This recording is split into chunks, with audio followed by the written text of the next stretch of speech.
In the 1990s, me and my roommate were living together in the Montrose, and she happened to be walking home one day, and she happened to pass by a garbage can, and she thought she heard a noise. She walked a few feet and then walked back because she could hear the garbage truck coming, and she went and opened up the garbage can, and inside were 2 kittens. Well, she brought them home, and I was furious. I was absolutely 100% furious because I was allergic to cats. But they were little. I guess their mommy wasn't around, and she had 3 dogs, and we lived in a 1-bedroom little house. I said, okay, but as soon as they're old enough, they're out of there. 10 years later, I had kept the black one of the cats. It was the day Magic Johnson announced that he had AIDS. And so I just looked at the black cat and said, your name is Magic Johnson. And even though it was a girl, called him Magic Johnson. And I would wash Magic Johnson and keep Magic Johnson all nice and clean, and my allergies gradually disappeared. And one of the first things I did when Magic Johnson was old enough was got him fixed. That was the most important thing, getting your animal fixed, because I would hate to think that anybody to put a live animal inside of a garbage can. If she had not gone back there, my life would not have been as enriched as it has been.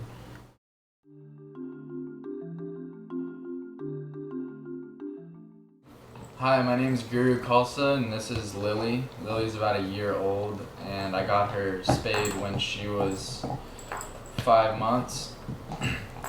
I think it's important to get your dogs spayed and neutered because all the overpopulation that happens as a result from not.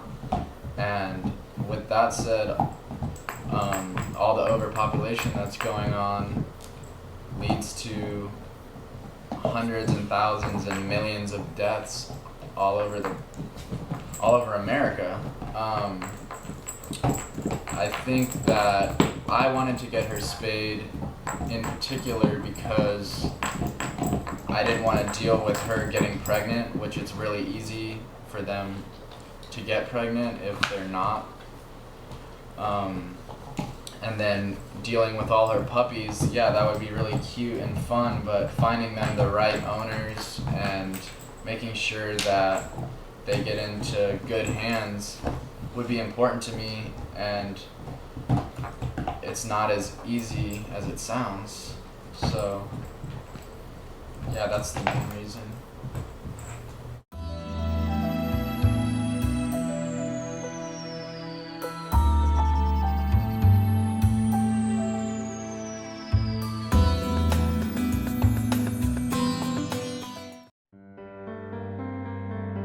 What's happening to the animals of Houston is a crime.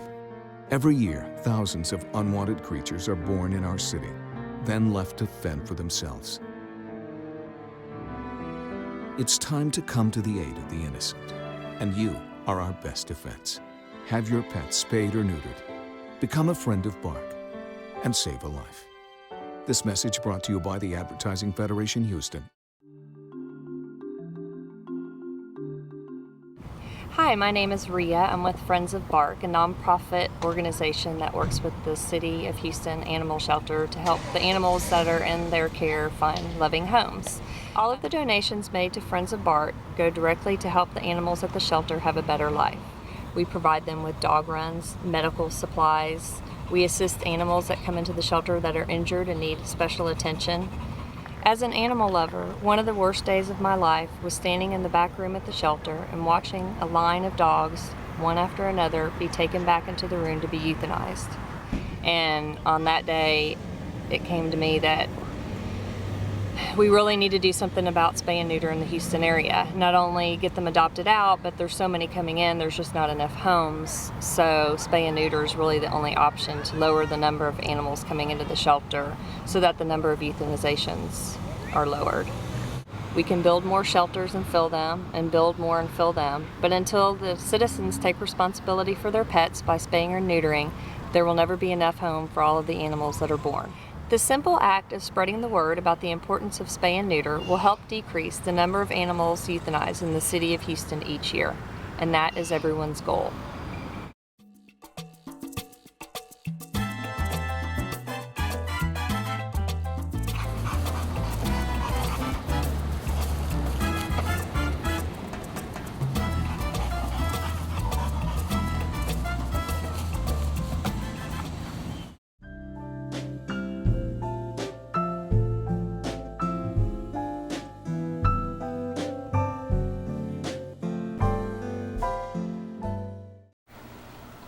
I'm Guru Gyan, and this is Angel.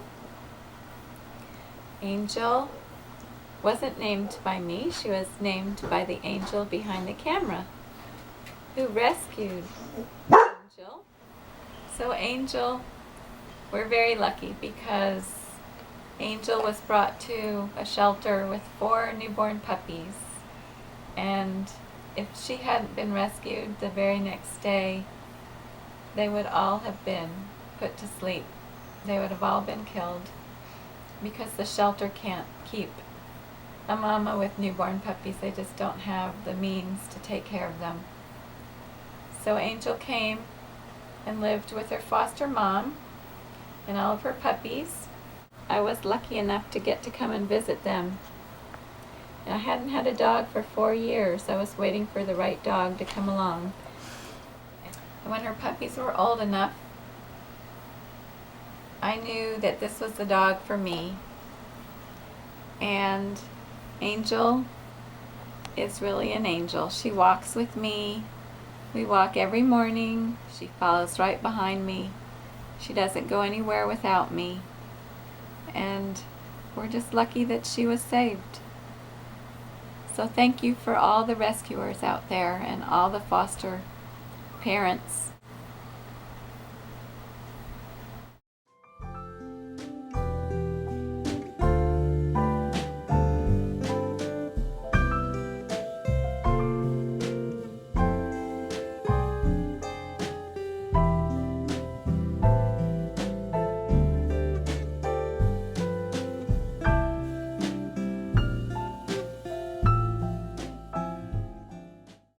Hi, I'm Mike Kinsella with Friends of Bark, B-A-R-C, with a nonprofit group that works with the City of Houston Shelter. We are not Bark. People sometimes get us mistaken. Friends of Bark is a nonprofit group, 501c3, formed about 7 years ago. Our main goal is to help the City of Houston not run the shelter, but make it a better place for the animals, the dogs and cats there, and the employees and the volunteers that come there. We fund events, we do adoptions at the shelter, we supplement all the income at Bark. We paid for a vet at one time, we put shade runs over the Bark to dog areas. Our goal is to provide adoption benefits, days to take dogs out, grooming, bathing, better food, medicines, spay and neuter equipment, comfort for the dogs. Corunda beds are in every dog kennel thanks to Friends of Bark. We raise money from people donating that care about the shelter, but we are not run by the shelter. We do as we vote to do, as we mandate. Bark asks us for help many times, and we've accommodated them every time they've asked. The shelter has changed dramatically over the years. Adoption events every Saturday are drawing huge crowds. Our adoption numbers are ranging from 40, 50, 60, as high as 102 one day on a Saturday. Half-price adoptions, free hamburgers, hot dogs, chips, and drinks. And it's just a lot of fun. We have moonwalks, we have popcorn, we have snow cone machines. We're trying to make a family event out of this so the whole family can come, walk the animals, play with the animals, bathe them, groom them, get to know animals on a personal basis and learn what animal would be good for them, whether it's a dog or a cat. They spend some time with them in the yards. The cat house, newly reopened, has petting rooms so kids can go in on their own and play with the animals. It's just a family function that we really want people to come to. Whether they adopt or not, there's so much to do there. Just walking dogs alone is a helpful thing. We walk 120 dogs every Saturday, and it may be the only time that dog gets out of the shelter all week long. The staff is understaffed, doesn't have the time to walk the dogs, to take them out, to play with them, to bond with them, to socialize them. That's what we try to do Saturdays and Sundays. And the more volunteers we get, the more animals we can get out there and get walked, and it makes everything better. We have groomers coming, we have bathers coming on weekends to make the animals more presentable. So if you're looking for a dog or a cat, come to the shelter on a Saturday or Sunday specifically. They're open 5 to 6 days a week now, so we're closed on Mondays, and we're there to make it a fun day for you and a good experience for you and your family. One of our main issues at Bark is spaying and neutering. Animals are coming in at an alarming rate, either from spaying the trucks, the animal control officers are picking them up daily, and people are dropping animals off at the shelter at huge numbers. On days when we've adopted out 70 and 80 animals, 120 and 140 have been dropped off at the shelter. We're not making progress, people. We need animals to be spayed and neutered. It's not a cultural issue, it's not a macho issue, it's an issue that is important to the city of Houston. And many animals that are being born here is too many. We cannot adopt out the animals that come into the shelter, the numbers they're coming in. If you want to experience the miracle of birth, people always tell me that's their reason for not spaying and neutering. That may be the miracle, but the miracle is not the trash bags at Bark that go out with the puppies in them every day that have to be euthanized because there's too many animals in the shelter. There's no room to hold them all, and there's not enough people to adopt them all. Animals don't need to be born. We have plenty in the city of Houston. There's over 100,000 animals killed in this city every year due to lack of spaying and neutering. One of the main goals of Friends of Bark and Bark is going to be to form a low-cost spay and neuter clinic and adoption center over on South Wayside Drive. Speaking on responsible pet ownership, if every person in the city would take responsibility for their pet and their lifestyle, get involved, volunteer, everybody does a little bit, it eliminates the need for a few people to do a lot. There's so many people in the city and so few volunteers who really need you to come out and help. You'll realize it's very rewarding, it's a lot of fun, and you'll leave there excited about it and want to come back the next week. I personally have been involved with Bark over 10 years now as a volunteer. Seeing animals leave that place with their little tails wagging and their butts going out gets me emotional. I'm trying not to do that right now. Now you see dogs leaving every weekend with new families, happy, tails wagging. It's a joyous feeling for me. It's rewarding for them to see them leave and not come back. This is your shelter. It's my shelter, it's your shelter, it's my life now. And I hope you can make it a part of your life as often as possible, but any little bit you can do to help will be appreciated.